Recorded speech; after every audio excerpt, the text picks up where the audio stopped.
Qəbələdə yanar ocağa yıxılan kişi həyatını itirib. Doğru Xəbər Azərbaycan bildirir ki, hadisə ötən gün baş verib. İlkin məlumata görə rayon sakini Əzim Hüseynov məişət tullantılarını yandırarkən ehtiyatsızlıqdan yanar ocağın üstünə düşüb.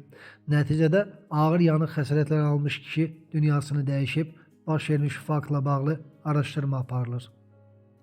Samuqda bədbəxt hadisə baş verib. Rayonun Ziyadlı kənd sakini 1981-ci il təvəllüdlü Zahid Məmmədov inəyin hücumuna məruz qalıb. Nəticədə zərər çəkmiş, müxtəlif bədən xəsarətləri alıb. O, Gəncə şəhərində yerləşən Abbas Səhət adlı xəstəxananın təcili yardım şöbəsinə yerləşdirilib. Hazırda Zahid Məmmədovun vəziyyətinin orta ağır olduğu bildirilir. Gəncədə isə yeniyetməni avtomobil vurub, hadisə şəhərin Avtozavod qəsəbəsi deyilən ərazisində qeydə alınıb. Məlumata görə 2011-ci il təvəllüdlü Məmmədzadənin maşın vuraraq ərazidən qaçıb. Hadisə yerinə polis əməkdaşları cəlb olunub, onun tutulması istiqamətində tədbirlər davam etdirilir.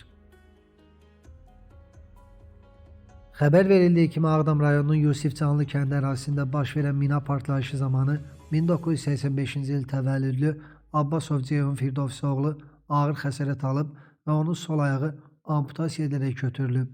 Hazırda müalicəsi davam etdirilir.